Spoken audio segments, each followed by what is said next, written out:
Here we are on the $CAD 60-minute time frame, and we have a flag pattern that's set up, which I was able to get into maybe 30 minutes ago, something like that. And what I'd like to do is do the higher time frame analysis and talk you through why I've got in this trade, why my stop is where it is, and where my targets are a little bit further lower than they usually are. So what I'm just going to do is remove everything off. And let's delete all that, and let's do our higher time frame analysis, excuse me.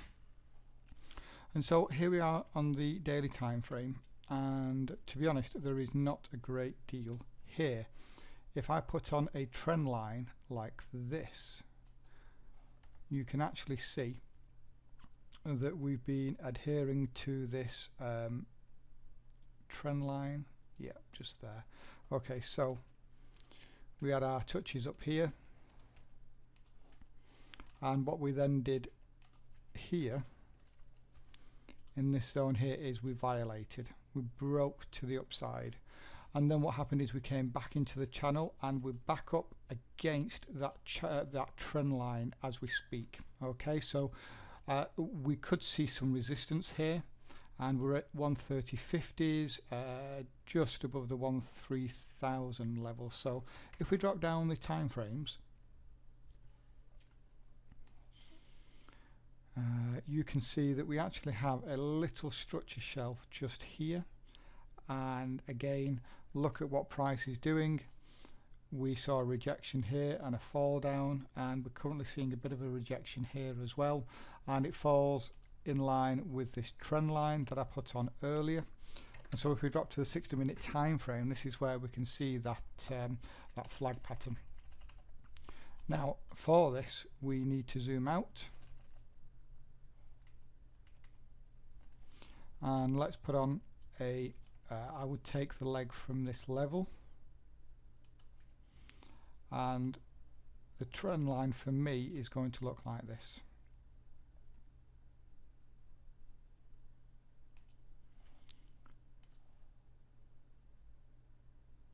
And I need the spaces between the trend lines to be the same. So let me just remove off these VS1 levels, get rid of that, clear up the screen a little bit.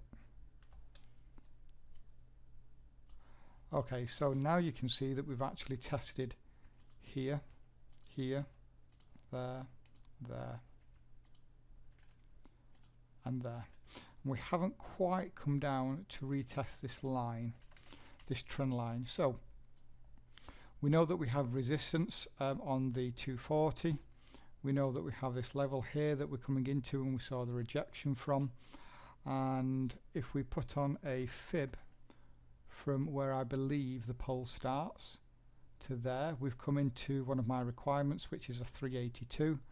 The other requirement is that we do come into structure, and there's your structure level.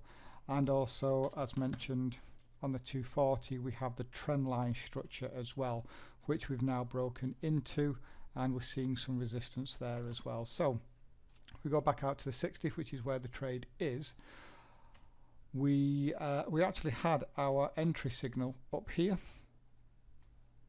but unfortunately this happened at 3 in the morning and I was fast asleep. So as I woke up this morning and saw that we'd had 3 touches on the bottom, 2 on the top, we'd come into structure, we'd hit a 382 fib, we'd had quite a directional pole, we'd come into 2 lots of structure, sorry, the trend line and this structure level here. I then looked at what the risk to reward would be, and I'm just going to put on an extension here and just leave the extensions on.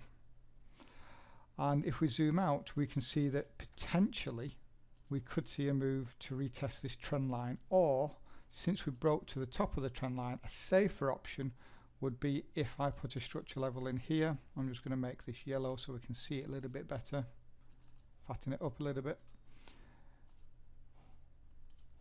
You can see that just here we've had 3 tests of that zone, and we also have the psychological number 12900. And so if I bring back on my orders, you will see that I'm playing for just past the 127 fib, and I'm above these 3 tests of the structure level and 10 pips above the 129 flat as well. So what else have we got? Well, we can look and see that the market has been respecting that trend line quite nicely, and if we do come up for a 4th test, it's very likely we're only going to come to this zone, which is actually the top of our structure level here, and my stop is above that particular level. So that's if we come up for another test. So in terms of the risk to reward, well, I'll draw this back out. Let me get rid of that, clear this up a little bit. Okay, so here is the risk, and this will just be a 1 in 1 out for me on this particular trade. But because we can play for those extended targets, it does mean that the risk to reward is quite nice on this trade.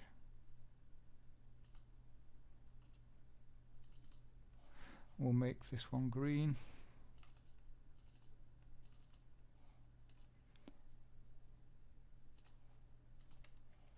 And then in terms of risk, we're looking at 67 pips and 115. So almost a 2-to-1 risk to reward there on that trade. And I'll set an alarm and we'll come back and see if we can get this breakout. And we're back. Just a little update on the trade. Currently 35 pips up. You can see now we've broken out of the channel. The next area that we need to break through is going to be the bottom of the pole, which will be this level here, and if we can break that level, then we should be able to make our way down to that 129.10 area. And yep, I will come back when we have more of an update on this trade. And we're back, and not much has happened, to be honest. The time now is almost 10 o'clock, so this was a little update just before I call it a night. And currently 43 pips up, and we are down retesting the lows, so I'm hoping in the morning that we can actually violate that level. I'll then actually be able to reduce my stop down a little bit once we get a break below, close below, and see if we can come down and hit those targets. We're back. The time now is 9 o'clock in the morning, and as you can see, we have now violated the most recent low. So what I've been able to do now is reduce the amount of risk on this trade to just above the swing high here.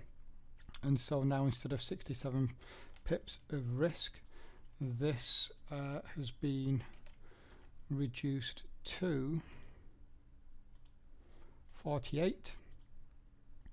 And the risk to reward now looks like this. And I'm hopeful here that we can just continue down. It would be nice for that to happen without seeing a retracement, but nevertheless, if we do, we still have a good chance here of this rallying down to hit those potential targets. And we're back for another quick update on this trade. 87 pips up now, really starting to rally down towards targets. Do have to go out, so this may be a trade where I don't capture the targets being hit. Nevertheless,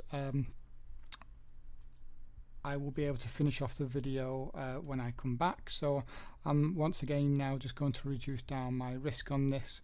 And the reason for that is because we're actually coming into this major level of consolidation, and while I do have projected targets down here above the even handled number, we are also very close to that 127 fib, and what I don't want to happen is for this to come down, hit 127 and reverse.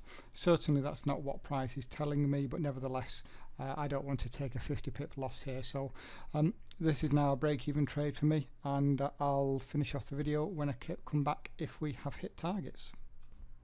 And we're back, and this will be the final part to the video because I was just about to press record when we spiked up after I moved my orders to just above the structure level here, and so it has resulted in a win of 41 pips.